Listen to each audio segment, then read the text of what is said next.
everyone. Thank you for joining us for a little bit of Hebrew as we continue our study in the book of Daniel, chapter 12. Again, so many fascinating things as we come to a conclusion in here. Just want to show you a few words that have really intrigued me. And so, as you can see on your screen, we're at verse 7. And the Hebrew would read maybe something like this: Vayeshma, for I've heard, et ha'ish. Important to note that this is the ha'ish, or the man, as it's translated, means someone who's of higher status, of good caliber, good quality. And levush, excuse me, was clothed. Abadim would be linen, asher mima'al. And then it comes to the word.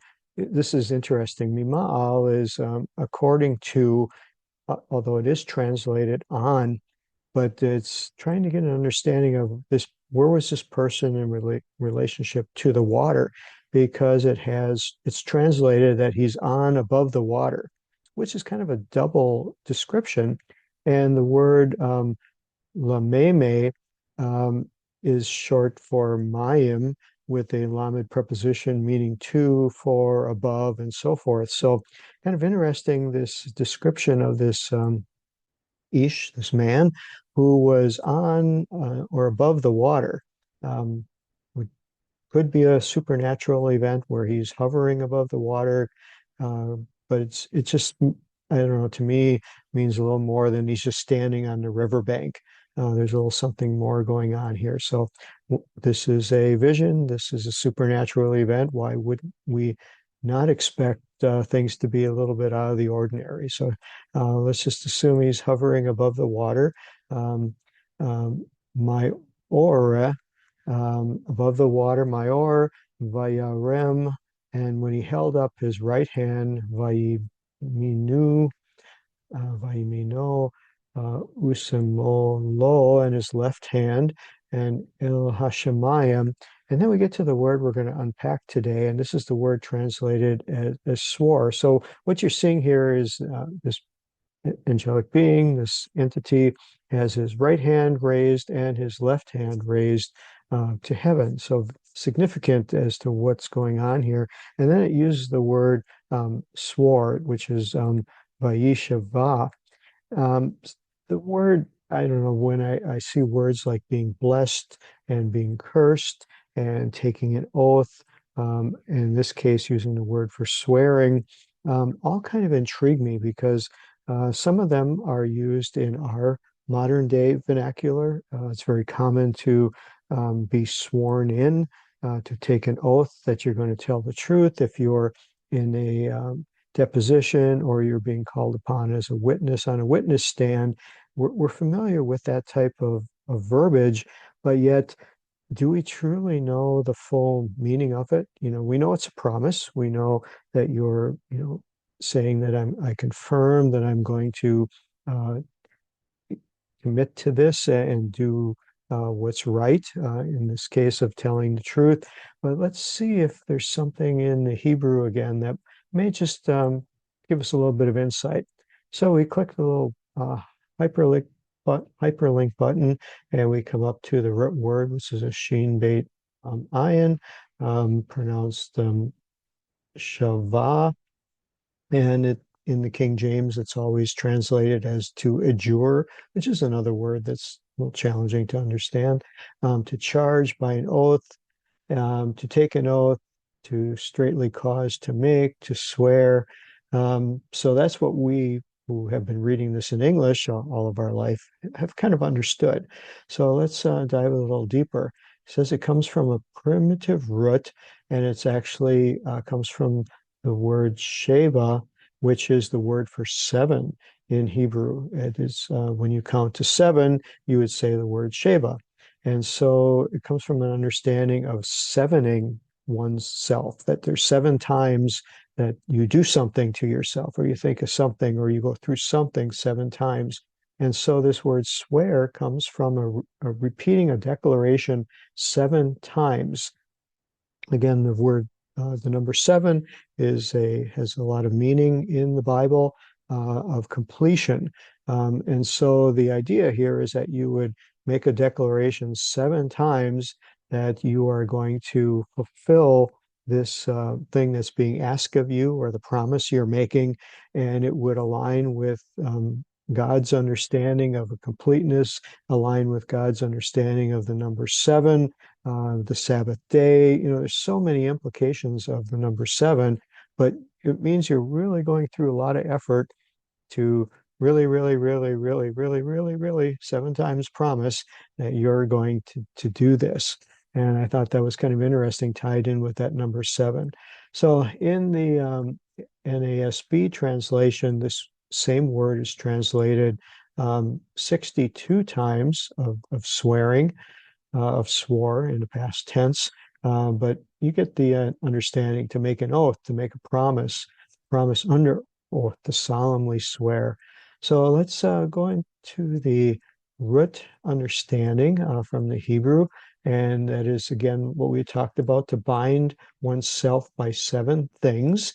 Again, explaining the extreme of going to the extreme limit. And so you'll know this number seven, as I'm saying this, ties into an expression that Jesus had when he was talking to his disciples about forgiveness. And they said, should we forgive 7 times? And he, of course, responds with 70 times seven.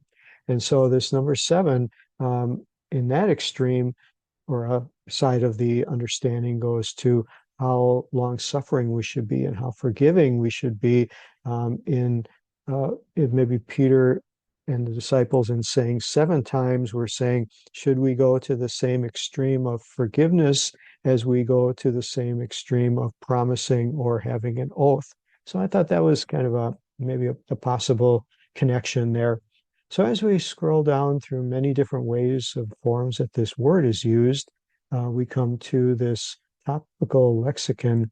Of course, this word occurs 187 times in the Hebrew Bible from Genesis to Malachi, and it's basically to take an oath, but it has to do with an understanding of what this oath is about. And I think that's where this true meaning comes in, that it's about, can be about ratifying a covenant.